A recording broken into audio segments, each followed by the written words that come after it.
Let's talk about something that can be pretty unnerving: the connection between what's going on in your head, that feeling of anxiety, and that very real, very physical thumping in your chest, heart palpitations.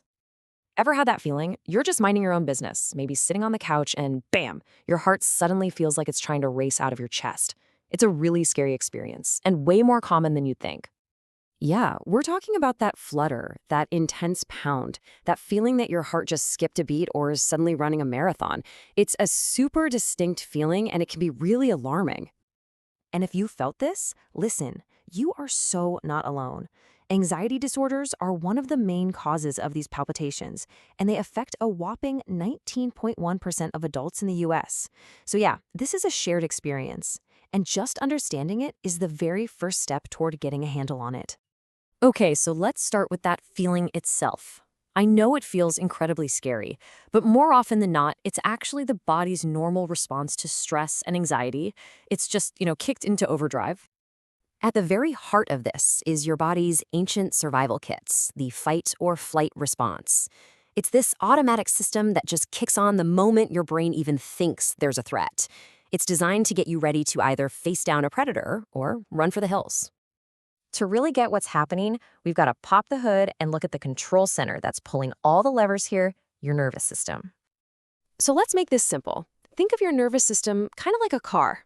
It's got two pedals. There's the sympathetic nervous system. That's your gas pedal, the one that revs you up for action.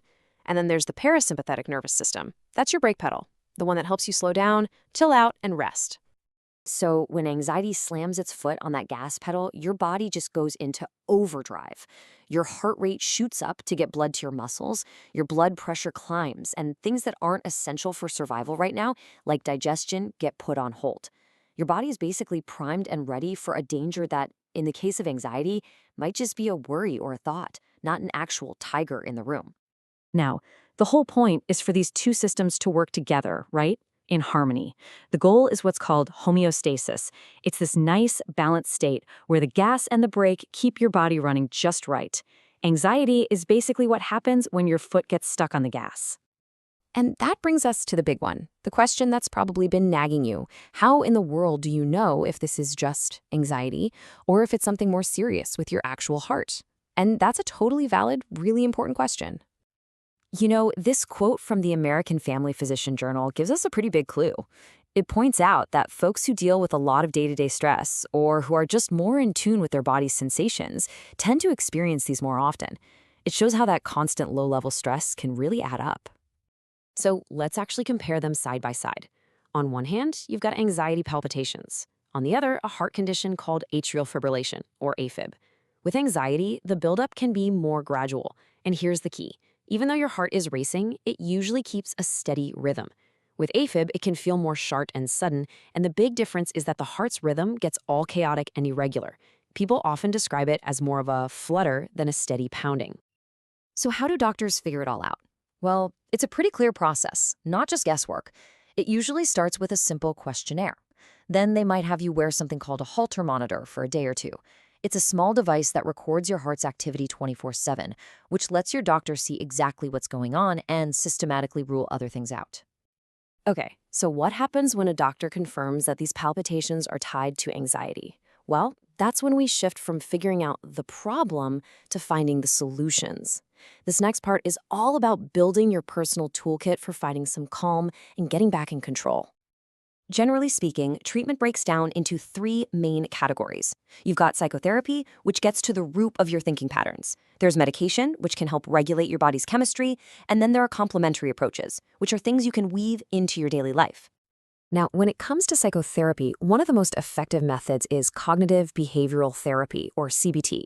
Think of it like becoming a detective for your own mind. You learn to spot and challenge those thoughts that kick off the anxiety spiral. Another really powerful tool is exposure therapy, where you safely and very gradually face the things that trigger you. It teaches your brain that you can handle it, which builds up your resilience over time. Medication can also be a huge help as part of the overall plan. Things like SSRIs are designed to treat the underlying anxiety disorder. But of course, and this is super important, this is always something that has to be prescribed and managed carefully with your doctor. And hey, do not underestimate the power of lifestyle changes. Seriously, Things like yoga, getting out for a run, and other self-management techniques can directly soothe your nervous system. They basically help your body find and use that brake pedal we were talking about earlier. All right, let's wrap up by talking about how to get ahead of the problem. This is all about shifting from just reacting when an anxiety attack hits to proactively managing your well-being. And here's a really key mindset shift for you. The goal of prevention isn't to make anxiety disappear forever. I mean, that's just not realistic for most of us. The real goal is to understand what your personal triggers are so you can lessen how often the attacks happen and how intense they are when they do. Now, this right here is probably the most critical takeaway from this entire explainer, so please listen up. While many palpitations are linked to anxiety, some aren't. You absolutely must see a doctor urgently if they're happening a lot, if they last for a long time, or if they come with other symptoms like chest pain or dizziness. This isn't something to brush off or guess about. Get it checked out. And that's where we'll leave it.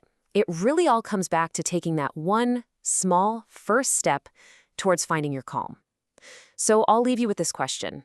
Looking at your own life, what's one small trigger that you can start to manage beginning this week? Your heart will definitely thank you for it.